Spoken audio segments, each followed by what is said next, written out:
The U's horizon was dying. Captain Jake Reeves could feel it in his bones as the ship shook around him. The emergency lights blinked red and orange, making shadows dance on the walls of the bridge. 3 hours ago, everything had been perfect. Now, his ship was falling apart, and 2,000 people were counting on him to save them. Jake stood at the center of the bridge with his hands behind his back. He was a tall man with gray hair at his temples and eyes that had seen too many battles. The crew around him worked fast, their fingers flying over broken consoles, trying to understand what had happened to their beautiful ship. "Report," Jake said. His voice was calm even though his heart was racing. Lieutenant Commander Ryan Brooks walked up to him. Ryan was younger, maybe 35, with short brown hair and a face that rarely smiled. Today, that face looked even more serious than usual. "It's bad, Captain," Ryan said. "The fusion cores are failing. We have maybe 50% power, and it's dropping every hour. Life support is damaged. The temperature is already falling in the lower decks." Jake nodded slowly. "And our F2O drive?" Ryan shook his head. "Gone. Whatever they did to us, they made sure we cannot run." Jake closed his eyes for a moment. The Veth Dominion. He should have known. The alien delegation had seemed so friendly when they came aboard for trade talks. They had smiled with their strange mouths and spoken words of peace. But it was all a lie. While their diplomats talked, their agents planted bombs throughout the ship. Not regular bombs that explode with fire, but something worse. Molecular disruptors, they called them. Tiny machines that ate through metal and wire like invisible termites. By the time Chief Engineer Emma Cole had found the first device, it was too late. The damage was done. "Where is the Veth fleet now?" Jake asked. Ryan pointed at the main screen. It showed the empty blackness of space, but Jake knew what was out there. "They are holding position at the edge of the system. 6 ships. They are not attacking. They are just watching. Watching us die," Jake said quietly. The bridge doors opened and Emma Cole walked in. She was a small woman with red hair tied back in a messy ponytail. Her uniform was covered in grease and burn marks. She had been working non-stop since the attack began. "Captain," she said, "I need to give you the full picture, and you are not going to like it." Jake turned to face her. "Tell me." Emma took a deep breath. The disruptors did exactly what they were designed to do. They targeted our most important systems with perfect accuracy. Someone told them exactly where to hit us. The fusion cores are melting from the inside. I can slow it down, but I cannot stop it. In 48 hours, maybe less, we lose all power. "And when we lose power?" Jake asked, even though he already knew the answer. "Life support fails completely. The temperature drops to space cold. Everyone freezes." Emma's voice cracked a little. "Everyone, Captain. The children in the family quarters. The elderly in the medical bay. Everyone." The bridge went silent. Jake could hear his own heartbeat. 2,000 people. Families who had trusted him to take them to a new home on the frontier. Engineers, doctors, teachers, farmers. Children who had never known anything but this ship. He was not going to let them die. "What do we have left?" Jake asked. "What did the Veth miss?" Emma blinked in surprise. Most captains would be asking about escape pods or surrender terms. But Jake was asking how to fight back. I need to check," she said. "There might be some systems they did not know about." "Then check. Now." Jake turned to Ryan. "Get me a full list of everyone on this ship and what they can do. I want to know every skill, every talent, every bit of knowledge. If someone knows how to fix a toilet, I want to know about it." Ryan nodded and hurried away. Jake walked to the communication station where a young woman named Amy sat. Her eyes were red from crying, but her hands were steady on the controls. "Amy, Can you reach the lower decks? Jake asked gently. Yes, sir. Internal communications are still working. Good. I want you to send a message to everyone on this ship. Tell them this. The Veth tried to kill us. They failed. We are not dead yet, and we are not going to die. I need everyone who can work to report to their station chiefs. We are going to fix this ship, and we are going to survive. Amy looked up at him with something like hope in her eyes. Yes, Captain. As she sent the message, Jake walked to the main window and stared out at the stars. Somewhere out there, the Veth were waiting. They thought they had already won. They thought humans were weak creatures who would simply lie down and die when things got hard. They were about to learn how wrong they were. The doors opened again, and Dr. Lisa Park entered. She was the ship's chief medical officer, a woman in her 40s with kind eyes and steady hands. Right now, those eyes were tired and worried. Captain, I have wounded in the medical bay.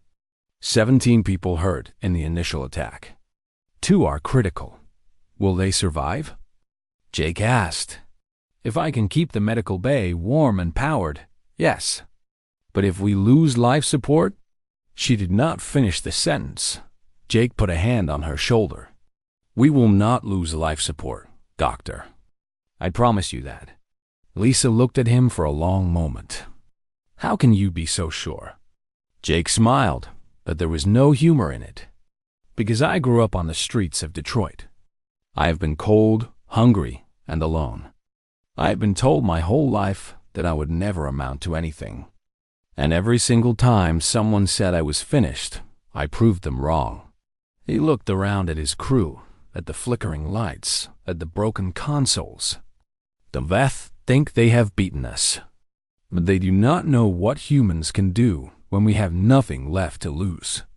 He walked to the center of the bridge and raised his voice so everyone could hear. Listen to me, all of you. I know you are scared. I know this looks bad. But I have seen what this crew can do. I have seen you work miracles with nothing but spare parts and stubbornness. The Veth gave us 48 hours to die. I say we use those 48 hours to show them what humanity is made of.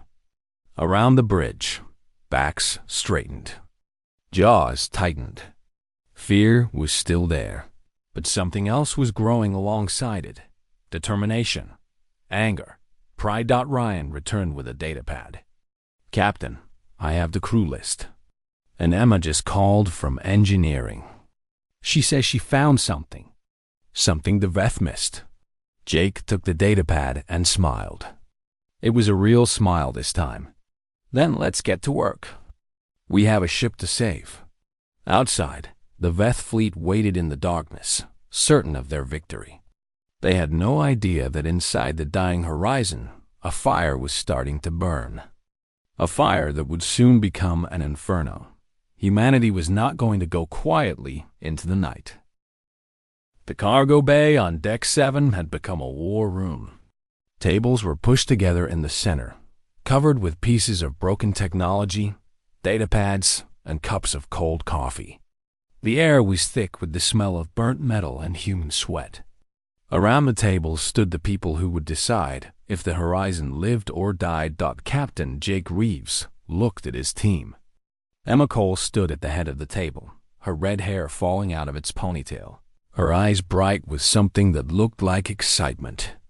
Next to her was Mike Santos, a big man in his 50s with gray in his beard and oil on his hands. He had spent 20 years building ships in the Luna shipyards before joining the Horizon crew. Ryan Brooks stood with his arms crossed, his face showing doubt. Dr. Lisa Park sat in a corner, taking notes. Tommy Hayes, the navigation officer, was hunched over a portable computer, his young face lit by the screen's glow. Okay, Jake said. Emma, tell us what you found. Emma picked up a small metal sphere from the table. It was the size of an orange, covered in strange patterns that seemed to shift when you looked at them. This is a Veth molecular disruptor, she said. The thing that is killing our ship. We found 6 of them before they finished their work.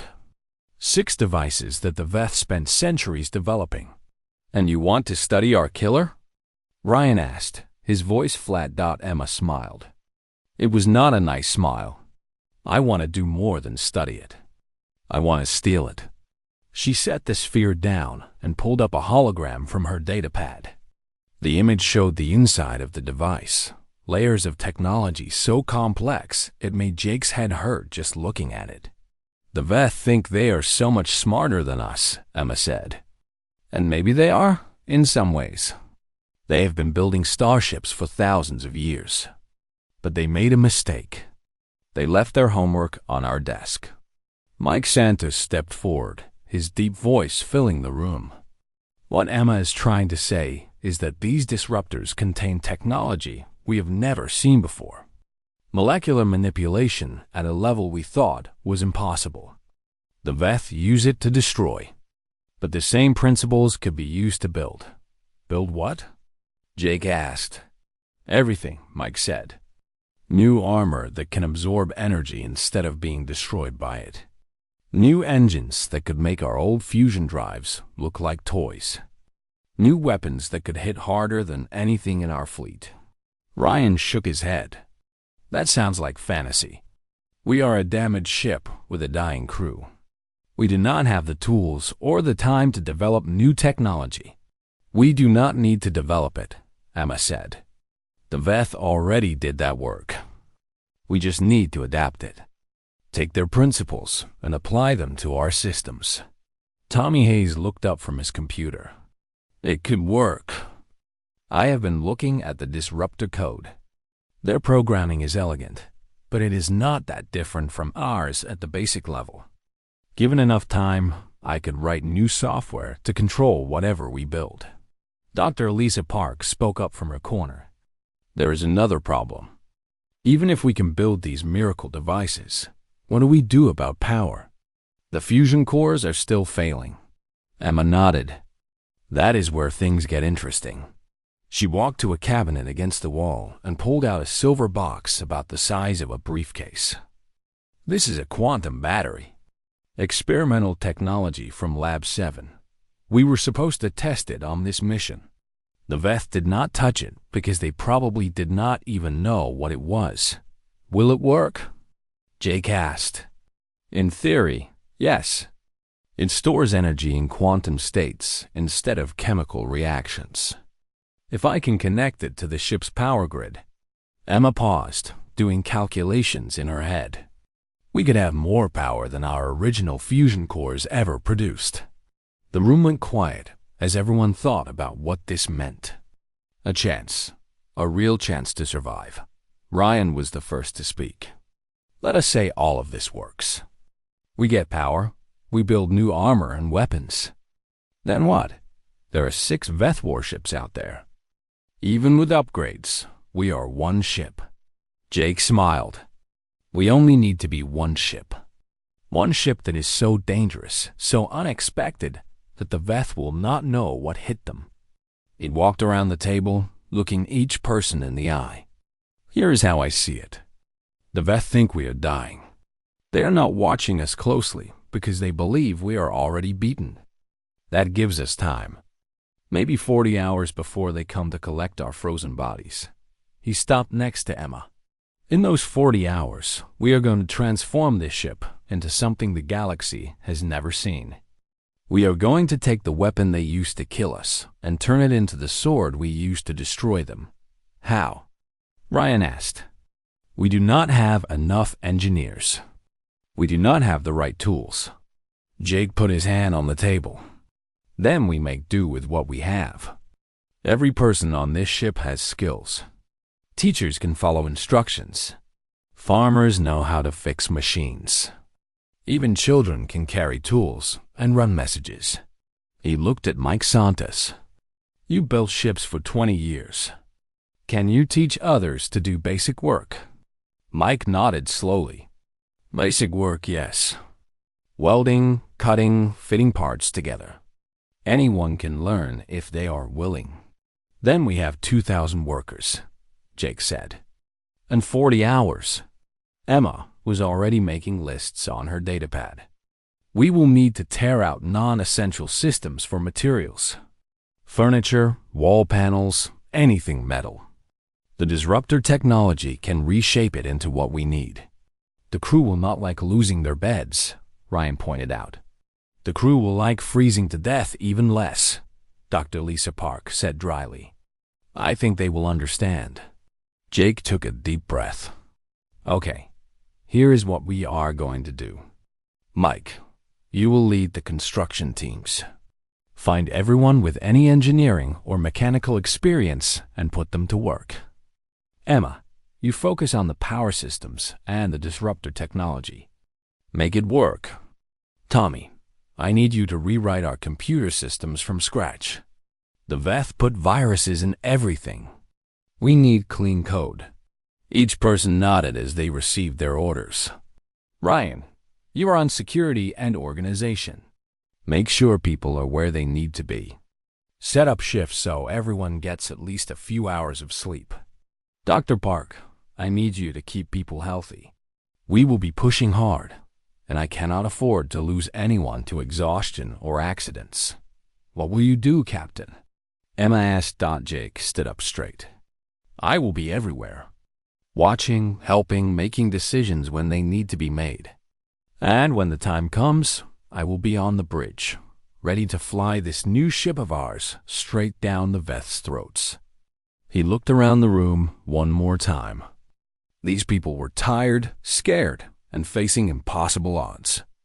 But in their eyes, he saw something beautiful. He saw determination. He saw the human spirit refusing to quit. The Veth tried to break us, Jake said quietly. They tried to take away our hope. But they forgot one thing. Humans do not break easy. We bend, we struggle, we fall down. But we always get back up. And when we do, we come back stronger than before. He picked up the Veth disruptor sphere and held it up to the light. They gave us the tools to destroy them. Let us not waste the gift. The meeting broke up as everyone rushed to their tasks. The war room emptied, but the spirit it had created spread throughout the ship like wildfire. Within an hour, the hallways of the horizon were filled with people moving with purpose. Tools clanged against metal. Voices called out instructions. The ship that had been quiet as a tomb was now humming with activity. In engineering, Emma Cole connected the quantum battery to the power grid and held her breath. When the lights flickered and then blazed brighter than they had in hours, she let out a cry of joy that echoed through the corridors. In the machine shop, Mike Santos showed a group of volunteers how to use cutting torches. Most of them had never held a tool in their lives. By the end of the lesson, they were working like they had been doing it for years. In the computer core, Tommy Hayes deleted everything and started fresh. Line by line, he built a new operating system that was faster, cleaner, and impossible to hack. And on the bridge, Captain Jake Reeves watched the Veth fleet on his sensors and allowed himself a small smile. They had no idea what was coming. The next 36 hours were the most intense that anyone on the horizon had ever experienced. The ship became a living factory, every deck buzzing with activity, every corridor filled with workers carrying materials and tools. Emma Cole had not slept at all. She stood in the main engineering bay, surrounded by holographic displays and cables that snaked across the floor like metal vines. The quantum battery was working better than she had hoped. Power flowed through the ship like blood through veins, bringing life back to systems that had been dead. But power was only the beginning. She held up a piece of hull plating that had been treated with Veth molecular technology. It looked different now. The metal had a strange blue shimmer to it, almost like it was alive. Test number 47, she said into her recorder. Energy absorption experiment.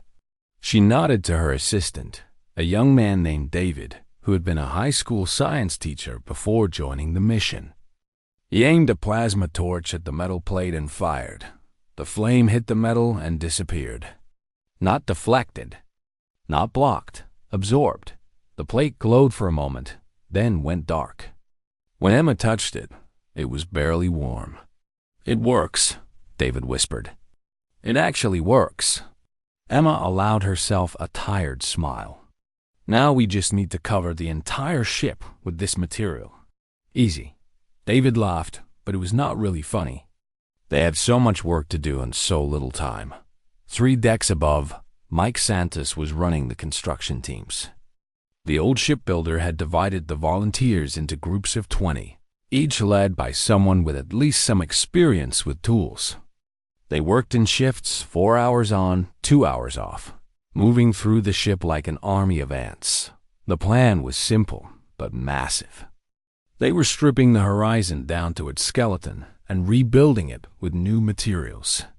Wall panels became armor plates. Furniture was melted down for raw metal. Even the decorative plants in the observation lounge were removed to make room for weapon systems. A woman named Grace Taylor worked alongside Mike on the outer hull. She was 63 years old, a botanist who had spent her life studying plants on Mars. She had never held a welding torch before yesterday. Now her hands were steady as she sealed new armor plates to the ship's skin. "You are doing good work," Mike told her during a brief break. Grace wiped sweat from her forehead. "I never thought I would be rebuilding a spaceship at my age. But it is strange. I feel more alive now than I have in years." Mike understood what she meant. There was something about working together, about fighting for survival, that brought out the best in people. He had seen it before in the Luna shipyards, when impossible deadlines forced crews to become families. But this was different. This was life and death. And somehow, that made everything clearer. On Deck 5, a teenager named Danny Kim was causing a small revolution. Danny was 17 years old, a refugee from a failed colony who had been picked up by the Horizon 2 years ago. He was quiet, shy, and had never fit in with the other young people on the ship. But Danny had a gift. He could look at technology and understand it in ways that trained engineers could not. When Emma had shown him the Veth disruptors, his eyes had lit up like stars. "I can see how it works," he had said. "The patterns. They make sense to me." Now Danny sat in a small room surrounded by Veth technology and human tools. His fingers moved fast, connecting wires, adjusting circuits, creating things that should not have been possible. "What is he building?" Ryan Brooks asked Emma when he came to check on progress. Emma shook her head in amazement. "I am not entirely sure. He calls it a feedback loop. It takes the energy our new armor absorbs and channels it back into our weapons. The harder they hit us, the harder we can hit back." Ryan stared at the teenager, hunched over his work. "He is a kid." "He is a genius," Emma corrected. "His mind is not limited by what we think is impossible. To him, everything is possible. He just has to figure out how." In the medical bay, Dr. Lisa Park was running a different kind of operation. She had set up stations throughout the ship where volunteers could get food, water, and quick medical checks. People were pushing themselves too hard. And she knew it. "You need to rest," she told a young engineer who had been working for 18 hours straight. "I will rest when the ship is fixed," he replied stubbornly. Lisa sighed but let him go. She understood the feeling. How could anyone rest when the lives of 2,000 people hung in the balance? But she made sure everyone ate. She treated the blisters and burns that came from hard work with unfamiliar tools. She talked to the children who were scared of the strange sounds and flashing lights. And she kept everyone going with the simple human magic of kindness and care. On the bridge, Captain Jake Reeves watched everything through the ship's internal sensors. He saw the construction teams working on the hull. He saw Emma and her engineers coaxing miracles from stolen technology. He saw ordinary people becoming extraordinary through pure force of will. Tommy Hayes sat nearby, his eyes fixed on his screens as he wrote code. "Captain, I have finished the new operating system. It is cleaner than anything we have ever run. And I added some surprises for anyone who tries to hack us again. What kind of surprises? Jake asked. Tommy smiled, and there was something dangerous in it. Let us just say that if the Veth try to plant another virus, they will get a very unpleasant gift in return. Jake nodded with approval. Good. What about the weapon systems? Emma's team is installing the new energy projectors now. They should be ready in about 4 hours. 4 hours. Jake looked at the clock on the wall. They had been working for 32 hours. 8 more to go before the Veth came to collect what they thought would be a shipful of frozen corpses. The door opened, and Ryan Brooks entered. He looked tired but satisfied. Captain, I have the final count. Every person on this ship who can work has been working. We have civilians operating machinery, children carrying supplies, even the elderly helping with small tasks. I have never seen anything like it. Jake turned to face him. Are we going to make it? Ryan took a deep breath. Emma says yes. The new hull armor is 90% complete. The engines have been rebuilt with hybrid technology that she says will give us triple our original speed. Weapons are almost ready. We will be cutting it close, but yes, I think we are going to make it. Jake felt a weight lift from his shoulders, but he did not let it show. A captain had to appear calm and confident, no matter what he felt inside. Tell the crew they have done the impossible, he said. But we are not finished yet. Let us get that last 10% done. Ryan nodded and left to deliver the message. Jake turned back to the window and looked out at the stars. Somewhere out there, the Veth fleet waited. They had been patient, knowing that time was on their side. They expected to find a dead ship and frozen humans when they finally moved in. Instead, they would find something that would haunt their nightmares for generations. The horizon was no longer a wounded exploration vessel. It was becoming a weapon, forged in desperation and powered by human stubbornness. Its hull gleamed with alien technology bent to human will. Its engines hummed with power that dwarfed anything the Veth had expected.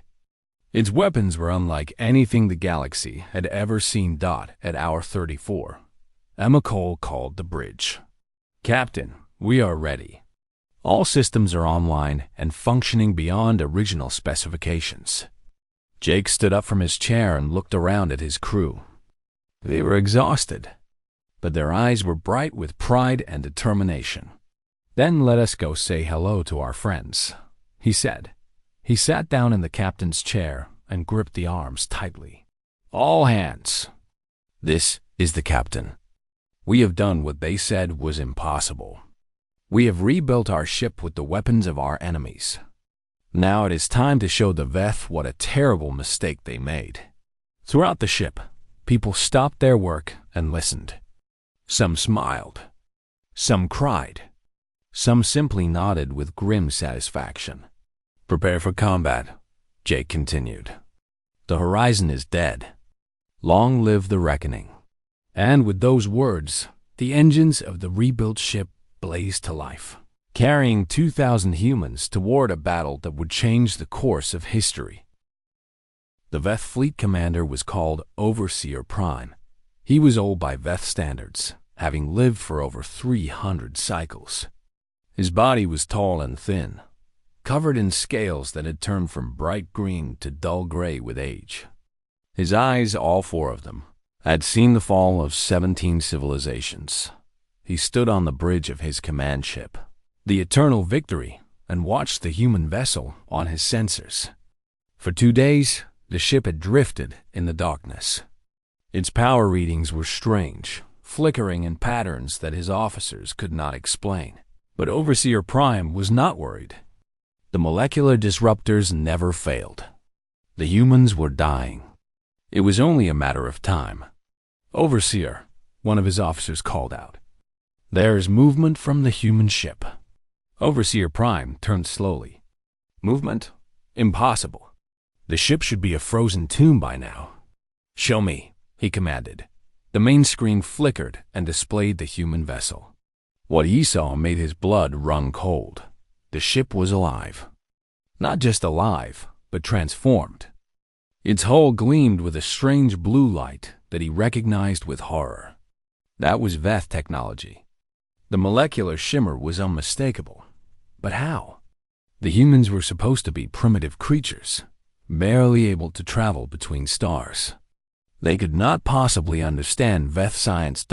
And then the ship moved. It did not drift slowly like a wounded animal. It launched forward with incredible speed, heading directly toward his fleet. Battle stations. Overseer Prime shouted, "All ships, weapons ready." His fleet responded quickly. 6 warships, each one a veteran of countless battles, turned their weapons toward the approaching human vessel. Plasma cannons charged. Missile tubes opened. Molecular disruptors prepared to fire. Overseer Prime allowed himself a cold smile. It did not matter what the humans had done to their ship.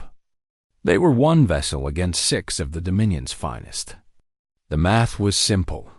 "Fire," he ordered. The space between the fleets erupted in light. Plasma bolts flew toward the human ship like angry stars. Missiles screamed through the void. Molecular beams tried to tear the vessel apart at the atomic level. The human ship did not even try to dodge. Overseer Prime watched with satisfaction as the weapons hit their target. The human ship disappeared in a ball of fire and energy. Victory was certain. But when the light faded, his satisfaction turned to confusion. Then to fear. The human ship was still there. Its hull glowed bright blue, pulsing with absorbed energy. It had taken everything his fleet could throw at it and survived. And now it was firing back. On the bridge of the reckoning, Captain Jake Reeves stood with his feet planted wide against the deck. The impact of the Veth weapons had shaken the ship, but the new armor had held. More than held. Danny Kim's feedback loop was working perfectly, channeling all that absorbed energy into their weapon systems. "Status report," Jake said calmly. Emma Cole checked her screens. "Armor at 98%. Energy banks are full. Actually, they are more than full. We absorbed enough power to fire our main weapons at 300% capacity." Ryan Brooks looked up from the tactical station, a fierce grin on his face. "Captain, they just gave us the ammunition to destroy them." Jake nodded. "Then let us not waste it. Tommy, target the nearest warship. Emma, prepare to fire." Tommy Hayes worked his controls with expert precision. Target locked. Emma's hand hovered over the firing button. "Main weapons ready." "Fire," Jake said. The Reckoning spoke with a voice of thunder. Energy beams lanced out from the ship, blue-white light that was beautiful and terrible at the same time. The beams hit the nearest Veth cruiser and passed through it like a knife through paper. For a moment, nothing happened. Then the cruiser exploded. The blast was so bright that sensors across the system registered it. One of the Dominion's finest warships, a vessel that had conquered worlds, was gone in an instant. Destroyed by a single shot from a ship that should have been dead. On the Eternal Victory, Overseer Prime stared at the destruction in shock. This was impossible. This was against everything he knew about war and technology and the natural order of the galaxy. How? He whispered. His officers had no answer. They were too busy trying to keep up with the chaos on their sensors. The human ship was moving again, faster than anything they had ever tracked. It weaved between their formations like a dancer, firing as it went. A second cruiser took a hit to its engine section and went dark, drifting helplessly. A third tried to flee and was struck from behind, its weapon systems destroyed. "Fire everything." Overseer Prime screamed. "All ships, concentrate fire on that vessel." His fleet obeyed, but it was like trying to catch lightning with bare hands. The human ship seemed to know where every attack would come before it arrived. It moved with impossible grace, taking some hits on purpose and absorbing the energy. dodging others with maneuvers that should have torn any vessel apart. On the Reckoning, Jake watched the battle unfold with fierce pride. His crew was performing beyond anything he could have hoped. Tommy's new software let them predict Veth attack patterns.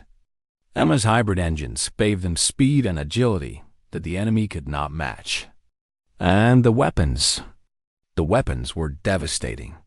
"Captain," Ryan called out, "the Veth flagship is trying to run." Jake looked at the sensor display. The Eternal Victory had turned away from the battle and was moving toward the edge of the system. Its FDL drives were charging. "They want to escape," Jake said. "They want to warn the Dominion about what happened here. Should we let them go?" Tommy asked. Jake considered it. Part of him wanted to destroy every Veth ship in the system. They had tried to kill his people. They deserved no mercy. But another part of him saw an opportunity. A wounded overseer, running home with tales of human technology that had crushed his fleet. A story that would spread fear through the entire Dominion. "No," Jake said finally. "We do not destroy the flagship. But we do not let it escape undamaged either. Target its weapons and engines. I want that ship crippled, not killed." The Reckoning turned toward the fleeing flagship. Beams of light struck the Eternal Victory with surgical precision, destroying weapons platforms and burning out engine pods. Within minutes, the proud command ship was drifting helplessly, its hull scarred and smoking. Jake opened a communication channel. His face appeared on every screen in the Veth fleet, or what remained of it. "This is Captain Jake Reeves of the human vessel Reckoning. Your attack on our ship has failed. Your fleet is destroyed or disabled. You came here expecting to find easy prey. Instead, you found us." He paused, letting the words sink in. "I am going to let your overseer live. I want him to return to the Dominion with a message. Tell your leaders that humanity is not what they thought we were. Tell them that we took your weapons and made them our own. Tell them that the next time they come for us, they had better bring more ships." He ended the transmission and leaned back in his chair. Around the bridge, the crew was silent for a moment. Then someone started to cheer. Others joined in, and soon the entire ship was filled with the sound of celebration. They had done it. Against impossible odds, they had survived. More than survived. They had won. Emma Cole walked over to stand beside Jake. Her face was streaked with tears, but she was smiling. "We did it, Captain. We actually did it." Jake nodded, his own eyes wet. "We did. All of us." He looked out at the stars, at the wreckage of the Veth fleet drifting in the darkness. This was only the beginning. The Dominion would learn what had happened here. They would be angry. They would want revenge, but that was a problem for another day. Right now, Jake Reeves had 2,000 people to take home. 2,000 survivors who had proven that humanity would not go quietly into the night. "Tommy," he said, "set a course for human space. It is time to go home." The Reckoning turned away from the battlefield and headed toward the distant light of human stars. Behind it, Overseer Prime watched through the shattered windows of his bridge. And for the first time in 300 cycles, he felt true fear. The humans were coming, and the galaxy would never be the same. The Eternal Victory hung dead in space like a broken toy. Its hull was scorched black from energy burns. Its weapons were twisted metal. Its engines were dark and silent. Around it floated the wreckage of the Veth fleet. Pieces of ships that had once been the pride of the Dominion. Captain Jake Reeves stood in the transport bay of the Reckoning with a team of 12 security officers, led by Ryan Brooks. They were armed with weapons taken from the ship's emergency lockers. Simple projectile guns that seemed almost primitive compared to the technology that had just won the battle. "Are you sure about this, Captain?" Ryan asked. "Boarding an enemy vessel is dangerous." Jake checked his weapon. "I need to deliver the message in person." The overseer needs to see my face when I speak to him. He needs to understand that this is real." Ryan nodded and signaled to the team. "Stay sharp, everyone. We do not know what we will find over there." The transport beam activated, and the world dissolved into light. When it reformed, Jake and his team were standing in the corridor of a Veth warship. The first thing Jake noticed was the cold. The Eternal Victory had lost most of its life support, and the temperature had dropped to near freezing. The emergency lights gave everything a red glow that made the alien architecture look even more strange and frightening. "This way," Ryan said, checking his scanner. "The bridge is 3 levels up." They moved through the ship carefully, weapons ready. The corridors were filled with debris and the bodies of Veth crew members who had not survived the attack. Jake felt no joy at seeing them. They had been soldiers following orders, just like his own people. War was ugly, no matter who won. They climbed through damaged stairs and broken doorways until they reached the bridge level. The doors had been blown off their tracks by an internal explosion. Beyond them, Jake could see the command center of the Eternal Victory. And there, in the center of the destruction, stood Overseer Prime. The alien commander was wounded. Green blood stained his uniform, and 2 of his 4 eyes were swollen shut. But he still stood tall, surrounded by the bodies of his fallen officers. He turned to face the humans as they entered, and his remaining eyes burned with hatred. "So," he said, his voice rough and tired, "the victors come to gloat." Jake stepped forward, keeping his weapon lowered. "I did not come to gloat. I came to talk." "Talk?" Overseer Prime made a sound that might have been a laugh. "What is there to talk about? You have destroyed my fleet. You have humiliated the Dominion. You have done the impossible. What more do you want?" Jake walked closer until he was only a few feet from the alien. Even wounded and beaten, the Overseer was taller than him. But size did not matter. "Not anymore. I want you to understand," Jake said. "I want you to really understand what happened here today." The Overseer's eyes narrowed. "You used our technology against us. You stole our weapons. That is what happened." "No." Jake shook his head. "That is only part of it. Yes, we used your technology. We took the molecular disruptors you planted on our ship and we learned from them.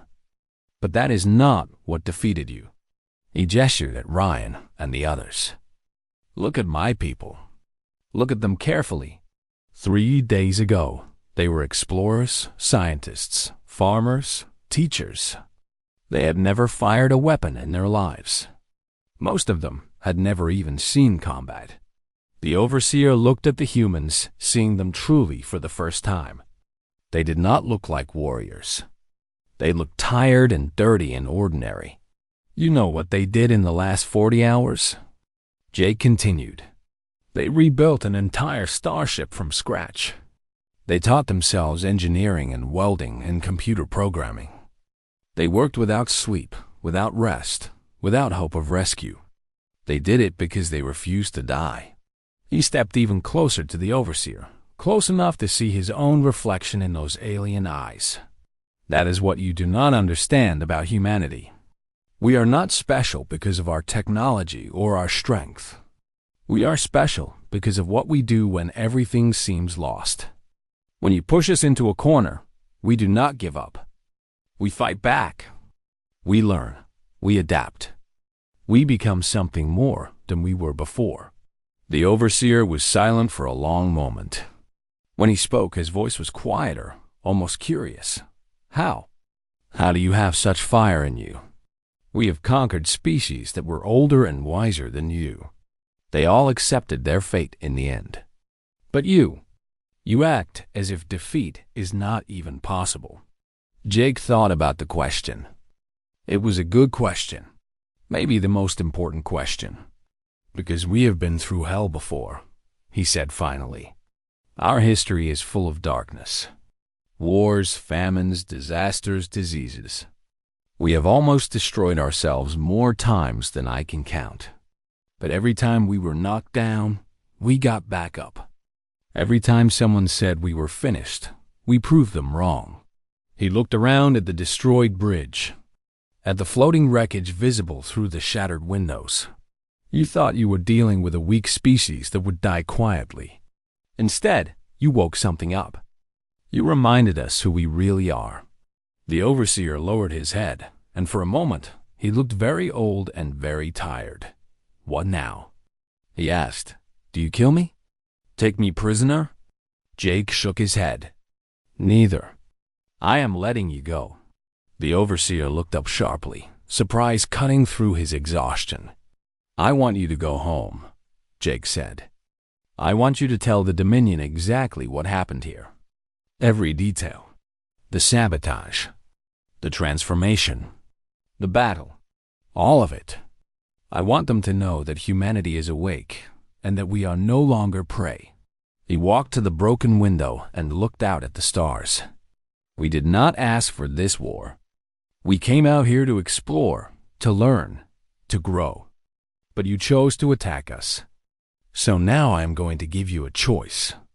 You can leave us alone, and we can be neighbors in this galaxy. Maybe even friends someday. Or you can keep coming for us, and every time you do, you will face what you face today. He turned back to face the overseer one last time. We are not monsters. We do not want to conquer or destroy, but we will defend ourselves. And if you force us to fight, we will fight with everything we have.